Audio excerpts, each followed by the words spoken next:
हाँ तो बच्चों, आपका स्वागत है आपके अपने चैनल मैथमेटिक्स सॉल्यूशंस में। आज मैं आपको साइंस का चैप्टर बताने वाला हूँ, तो ध्यान से देखिएगा। ठीक है, शुरू करते हैं साइंस का लेसन नंबर 2। तो लेसन नंबर 2 जो है वो है हमारा द ह्यूमन बॉडी। क्या? द ह्यूमन बॉडी मतलब हमारा शरीर। तो देखते हैं क्या है। लेट्स वार्म अप में क्या है, given below are picture of some organs और of our body, right below each what they help us. तो ये हमारी बॉडी के ऑर्गन है 1 2 3। ये हमको क्या हेल्प करते हैं देखते हैं। तो ये क्या है और ये क्या है और ये क्या है। ठीक है, तो यहाँ ये क्या लिखा हुआ है, लंग्स लिखा हुआ है, यहाँ ये ब्रेन लिखा हुआ है, और ये जो है यहाँ हार्ट लिखा हुआ है। बट यहाँ जो फिलिंग दी ब्लैंक्स हैं वो डिफरेंट हैं। तो चैप्टर जब रीड करेंगे तो इसका आंसर हमको मिल जाएगा। Read on. Just as a machine has different part, our body also has many parts. जैसे कि मशीन के बहुत से पार्ट होते हैं, इसी तरह से हमारे बॉडी के भी बहुत से नए नए पार्ट होते हैं। Each part of our body is called an organ. और बॉडी का जो भी पार्ट है वो एक क्या कहलाता है, एक ऑर्गन कहलाता है। जैसे नोज़ एक ऑर्गन हो गया, लंग्स एक ऑर्गन हो गया, हार्ट एक ऑर्गन हो गया।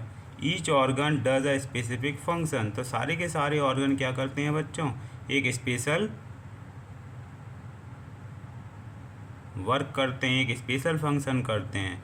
ठीक है, the organ inside our body are called internal organ. जो ऑर्गन हमारी बॉडी के अंदर होते हैं, दिखाई नहीं देते, उनको हम क्या कहते हैं, इंटरनल ऑर्गन कहते हैं। जैसे brain, heart, lungs, stomach are some internal organ of our body. Brain क्या करता है, the brain help us to think. ठीक है, तो ब्रेन क्या करता है, थिंक। तो यहाँ हम क्या भर देंगे, थिंक। ठीक है, यहाँ क्लू मिल गया, THINK, यहाँ थिंक भर जाएगा। तो the brain help us to think, learn याद करने में, सोचने में, एंड रिमेंबर और दोहराने में। It is the control centre of the body. यहाँ से हमारा जो है सारा का सारा सिस्टम कंट्रोल होता है इस ब्रेन से। हार्ट क्या करता है बच्चों, the heart pumps blood to all parts of the body. Heart हमारा सर से लेके पैर तक, पैर से लेके कमर और लंग्स सभी जगह क्या करता है, ये ब्लड को पहुंचाता है। जिससे ब्लड है हमारा जो वेसल्स होती हैं उनके थ्रू पहुंचता है बॉडी के सारे पार्टों में। The blood carries oxygen and digestive food to each cell of our body. अब आप पूछेंगे बच्चों कि जो ब्लड है ये हमारे बॉडी के सारे पार्टों में क्यों जाता है, केवल हार्ट में जाएगा, हार्ट से बाहर आ जाएगा, इस तरह से क्यों नहीं होता है। तो इसलिए नहीं होता है कि the blood carries oxygen and digestive food to each cell of our body. तो हमारा जो ऑर्गन होते हैं बेटा, ऑर्गन जो हैं, ऑर्गन किससे मिलके बने हुए होते हैं, सेल से। जब बहुत सारे सेल मिल जाते हैं तो क्या बन जाता है, ऑर्गन बन जाता है।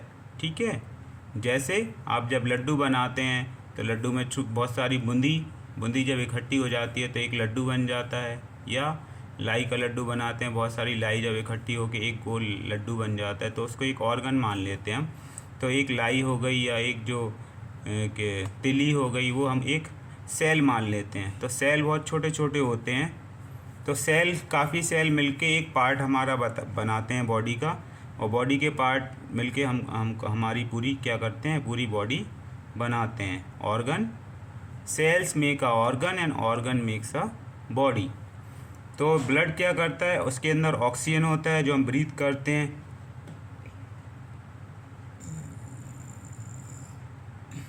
और सेकंड क्या होता है, डाइजेस्टिव फूड। और जो हम खाना खाते हैं उसका भी, उसके जो अंश होते हैं, उसका जो पार्टिकल्स होते हैं वो भी सेल तक पहुंचाता है, जिससे सेल जो भूखे होते हैं उनको भी खाना मिल पाए।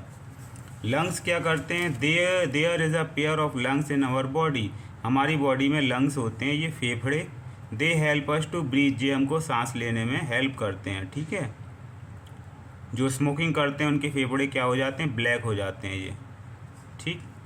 Stomach, the food that we eat get digested in the stomach, ये स्टोमैक होता है, इसमें हम जो कुछ भी खाते हैं इसके अंदर पहुंच जाता है, ठीक है। ये दिख रहा है, इसके इधर पहुंच जाता है ये, और ये क्या करता है, इसको डाइजेस्ट करता है, छोटा छोटा पार्टिकल में तोड़ता है, फिर और छोटे छोटे पार्टिकल में तोड़ता है, उससे पानी अलग करता है, विटामिन्स अलग करता है, प्रोटीन्स अलग करता है, कार्बोहाइड्रेट्स अलग अलग अलग करके हमारे बॉडी में जहाँ जिसकी जो रिक्वायरमेंट होती है उसे भेजता है, और ये फंक्शन करता है।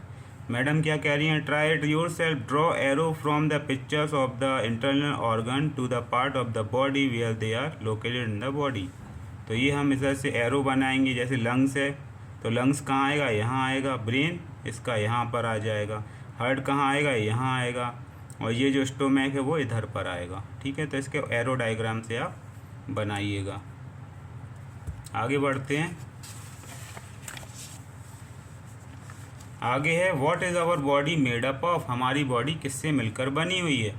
तो cells are the smallest unit of our body, हमारी बॉडी के सबसे छोटे जो यूनिट है वो क्या है, सेल है। हमने आपको पहले ही बताई थी बच्चों कि सेल सबसे छोटी होती है, और सेल मिलके ऑर्गन बनाते हैं, ऑर्गन सेल मिलके टिश्यू बनाते हैं, टिश्यू से ऑर्गन बनते हैं, ऑर्गन से हमारी पूरी बॉडी बन जाती है। Cells of same type join together to form a tissue, और जब एक ही प्रकार के सेल आपस में मिलते हैं तो टिश्यू बनाते हैं। An organ is made up of different tissues, और जब बहुत से टिश्यू अलग अलग मिलते हैं तो एक ऑर्गन बनाते हैं। Different organs that carry out one particular function of the body form an organ system. तो different organs that carry out one particular function, तो जब बहुत सारे अंग मिलके जब एक कोई सिस्टम का काम करते हैं, ठीक है, तो उसे रेस्पायरेटरी सिस्टम कहते हैं। जैसे रेस्पायरेटरी सिस्टम में कौन कौन से ऑर्गन्स हमारे पार्टिसिपेट करते हैं बच्चों, एक तो लंग्स हो गया, एक नोज़ हो गई, ठीक है।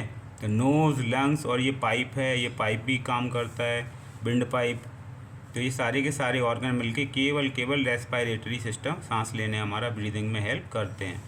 अगर आप पूछेंगे सर कितने टाइप के सिस्टम होते हैं, तो ये सिस्टम दिए हुए हैं हमारे पास, हमारी बॉडी में कितने सिस्टम होते हैं, तो there are 8 important system in the human body. Human body में कितने सिस्टम होते हैं, 8।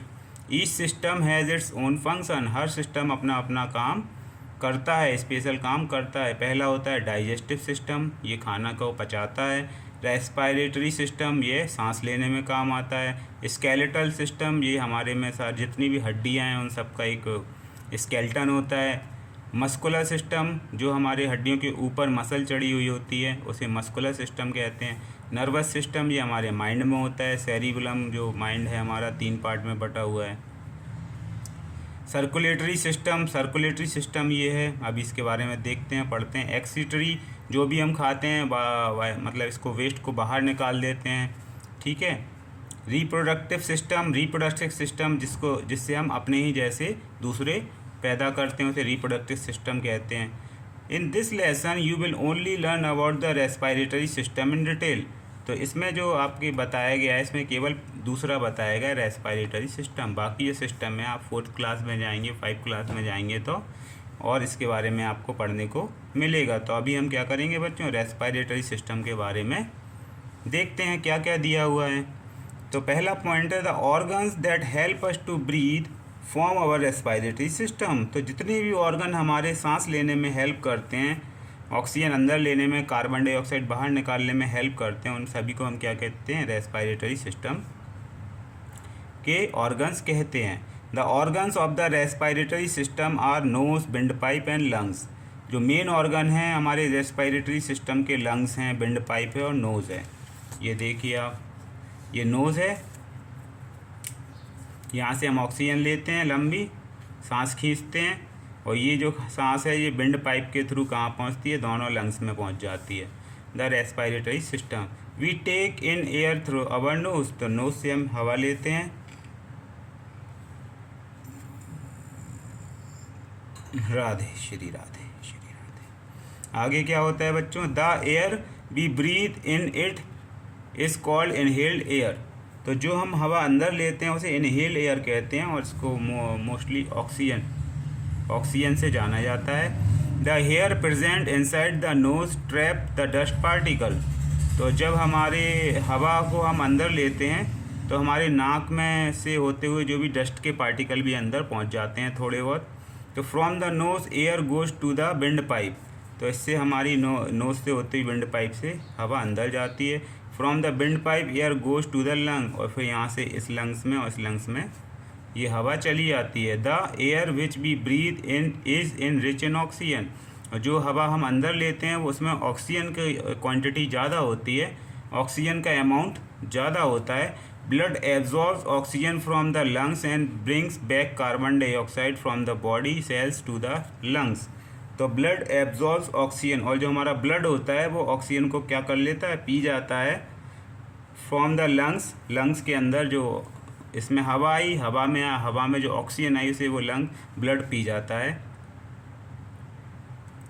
And bring back carbon dioxide from the body cell to the lungs. और इसके अंदर जो कार्बन डाइऑक्साइड बनती है उसे जब हम बाहर हवा निकालते हैं तो कार्बन डाइऑक्साइड इसके अंदर का कार्बन ऑक्सीजन से मिलके बाहर निकल जाता है कार्बन डाइऑक्साइड के रूप में।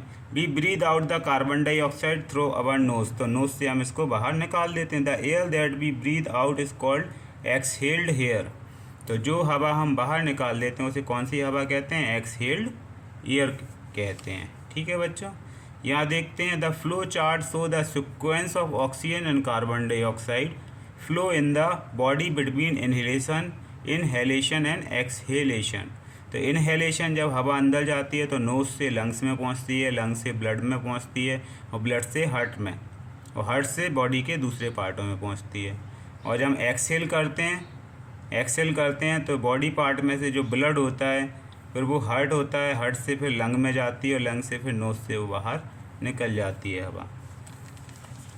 आगे क्या दिया है, the straight arrow show oxygen, the wavy arrow show carbon dioxide. ठीक है, तो इस तरह से ये यहाँ से ऑक्सीजन जाती है यहाँ, इसके बाद ये कार्बन डाइऑक्साइड बन जाती है और कार्बन डाइऑक्साइड करके नोज से बाहर निकल जाती है। ठीक है, यहाँ से ऑक्सीजन गई, ऑक्सीजन फिर यहाँ ऑक्सीजन बदल में जो कार्बन होता है मिक्स हो जाता है, कार्बन डाइऑक्साइड यहाँ बन के नोज से बाहर निकल जाती है। The straight arrow show oxygen, the wavy arrow show carbon dioxide. ये क्या फैक्ट बता रहे हैं, the right lung is slightly larger than the left lung. तो जो राइट लंग्स होता है वो लेफ्ट लंग से क्या होता है, थोड़ा सा बड़ा होता है। ये छोटा सा फैक्ट बताया गया है। The taking in and giving out of air is called breathing. हवा को अंदर लेना और नोज से बाहर निकालना क्या कहलाता है, ब्रीदिंग कहलाता है। Always breathe through your nose, the hair in the nose act as a filter and prevent dust particle from entering your respiratory system. हमेशा हमको जो ब्रीदिंग करना चाहिए वो किससे करना चाहिए बच्चों, नोज से करना चाहिए, माउथ से नहीं करना चाहिए। अगर हम माउथ से हवा अंदर लेते हैं तो हमको डस्ट पार्टिकल भी अंदर पहुंच जाते हैं, लेकिन नोज से हम लेते हैं तो नोज में आप देखोगे छोटे छोटे हेयर होते हैं, छोटे छोटे बाल होते हैं, तो वो बाल क्या करते हैं, डस्ट पार्टिकल को रोक लेते हैं, फिल्टर की तरह काम करते हैं। तो उससे हमारे अंदर साफ़ हवा जाती है, क्लीन हवा अंदर जाती है, fresh. Never cover your face with a sheet while sleeping. ठीक है, और जब भी आप सोते हो तो अपना जो चेहरा है वो चादर से पूरी तरह से ढक के मत रखो, क्योंकि उससे क्या होता है, हमारे चादर के अंदर कार्बन डाइऑक्साइड ज़्यादा बढ़ जाती है और हमको सांस लेने में दिक्कत आती है, या रजाई ओढ़ लेते हैं उससे तो और दिक्कत होती है। तो अपने फेस को बाहर रखा करो इससे। गो टू अ पार्क और a garden and do deep breathing exercise in the morning. सुबह उठकर जाओ और पार्क में और खुले में जाके लंबी लंबी सांसें लो, गहरी गहरी। It will help you to feel fresh throughout the day. इससे तुमको दिन भर हल्का महसूस होगा, लाइट महसूस होगा। Air pollution causes and effect. अब इसमें एयर पॉल्यूशन आ गया, मैडम क्या कह रही हैं, ट्राई इट योर सेल्फ। ये अपने आप करना है। क्या करना है आपको, place your hand on your chest. अपने चेस्ट पे, सीने पे हाथ रखो। टेक अ डीप ब्रीथ, और लंबी सी सांस लो। Feel your chest size increase as air fills into your lungs, तो जब तुम्हारे लंग्स के अंदर हवा जाएगी तो तुम्हारा चेस्ट का साइज क्या हो जाएगा, बड़ा हो जाएगा, बैलून जैसा फूल जाएगा। Next breathe out air from your nose, और फिर नोज से हवा को बाहर निकाल दो। Feel your chest size decrease as air leave from the lungs through your nose, और जैसे ही आपके नाक से पूरी हवा निकल जाएगी तो आप जैसे बैलून पिचक जाता है उसी तरह आपको भी लगेगा कि हमारा चेस्ट साइज क्या हो गया है, छोटा हो गया है। हम एयर पॉल्यूशन और कॉजेस और इफेक्ट पे थे। तो एयर पॉल्यूशन क्या होता है, undesirable things present in the air cause air pollution. तो जो फालतू की चीज़ें हमारे हवा में घुली हुई हैं वो सारी की सारी एयर पॉल्यूशन बनाती हैं। Some causes of air pollution are soot from vehicles, smoke from factories, chimneys, burning of garbage etcetera. तो मेन इसका कारण क्या होता है, इस एयर के पॉल्यूशन होने का, हमारी गाड़ियों से क्या होता है, कार से, बाइक से काला काला धुआं निकलता है, तो वो नहीं निकलना चाहिए। स्मोक फ्रॉम फैक्ट्री, चिमनी, बड़ी बड़ी फैक्ट्री होती हैं, चिमनी होती हैं, उधर से जो धुआं निकलता है वो भी हमारे लिए एयर को पॉल्यूशन करता है, हमारा प्लेनेट को पॉल्यूट करता है। बर्निंग ऑफ गार्बेज, और जो कचड़े को हम जला देते हैं, इस तरह से कचड़े को जलाना नहीं चाहिए। तो कचड़े को जलाते तो यहाँ से भी पन्नियाँ जो जलती हैं और जो गंदा कचड़ा जलता है वो हवा को गंदा कर देता है। Air pollution, breathing in polluted air is unhealthy, और यहाँ आके अगर कोई सांस लेगा, कोई ब्रीथ करेगा तो वो बहुत खांसता फिरेगा और बीमार हो जाएगा। It can cause disease like, इससे बहुत बड़ी बड़ी बीमारी होती हैं, जैसे अस्थमा हो गया, अस्थमा बीमारी होती है, और ब्रोंचिटिस भी एक बीमारी होती है।